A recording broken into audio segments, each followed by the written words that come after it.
இந்த வீடியோவில் என்ன பார்க்க போகிறோம் அப்படின்னு பார்த்தோன்னா ஏர்போர்ட் அத்தாரிட்டி ஆஃப் இந்தியாவிலேருந்து வேக்கன்சி வெளியிட்டிருக்காங்க. அதை பற்றி தான் பார்க்க போகிறோம். இதில் வந்து மொத்தம் ஜூனியர் எக்ஸிக்யூட்டிவ் அந்த போஸ்ட்டுக்கு தான் ஆள் எடுக்காங்க. இதில் ஒரு 309 வேக்கன்சி இருக்குது. யூஆர் கேட்டகரியில் வந்து ஒரு 125 வேக்கன்சி, இடபிள்யூஎஸ் கேட்டகரியில் ஒரு 30 வேக்கன்சி, ஓபிசியில் வந்து ஒரு 72 வேக்கன்சி, அண்ட் எஸ்சியில் வந்து 55 வேக்கன்சி, எஸ்டியில் வந்து 27 வேக்கன்சி. டோட்டலாக அவங்களுக்கு வந்து ஒரு 309 வேக்கன்சி கொடுத்துருக்காங்க. நம்பர் ஆஃப் வேக்கன்சி வந்து மேபி இன்க்ரீஸும் ஆகலாம், டிக்ரீஸும் ஆகலாம் அப்படின்ற மாதிரி மென்ஷன் பண்ணியிருக்காங்க.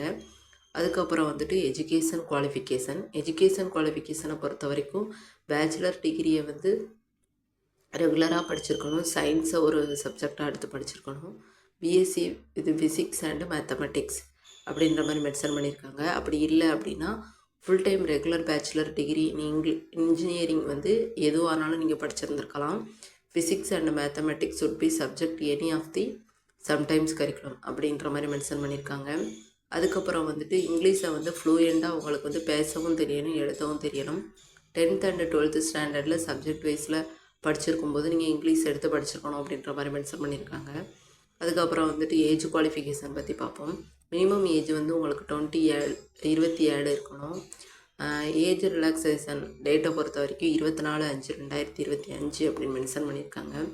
அடுத்து ரிலாக்ஸேஷன் இன் ஏஜ் ஒரு கேட்டகரிக்கும் எப்படி வந்து ஏஜ் ரிலாக்ஸேஷன் கொடுத்துருக்காங்க அப்படின்னு பார்த்தோன்னா 5 இயர்ஸ் வந்து எஸ்சி எஸ்டி கேட்டகரிக்கும், 3 இயர்ஸ் வந்து ஓபிசி கேட்டகரிக்கும், அதுக்கப்புறம் வந்துட்டு 10 இயர்ஸ் வந்து பிடபிள்யூடி கேட்டகரி அப்படின்ற மாதிரி மென்ஷன் பண்ணியிருக்காங்க.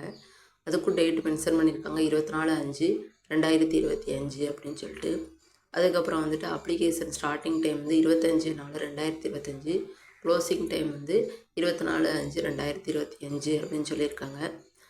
கம்ப்யூட்டர் பேஸ்டு எக்ஸாம் வந்து டேட் வில் பி அனௌன்ஸ்டு அப்படின்னு சொல்லியிருக்காங்க.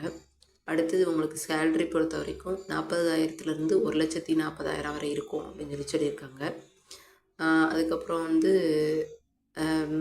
35% வந்து உங்களுக்கு சேலரி போக பெனிஃபிட்ஸ் கொடுத்துருக்காங்க.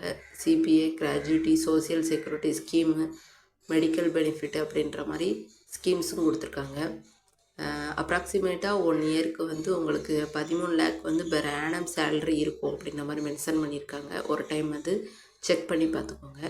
அடுத்து இம்பார்ட்டண்ட் இன்ஸ்ட்ரக்ஷன்ஸ் அதாவது ஏஜ் குவாலிஃபிகேஷன் அப்படிங்கிறது வந்து 24/5/2025 அந்த டேட்டை வந்து மென்ஷன் பண்ணியிருக்காங்க. ஓபிசி சர்டிஃபிகேட்டுன்னு சொல்லி நம்ம எடுத்திருந்தோம் அப்படின்னா அது 2025-2026 எடுத்துருக்கணும் அப்படின்ற மாதிரி மென்ஷன் பண்ணியிருக்காங்க.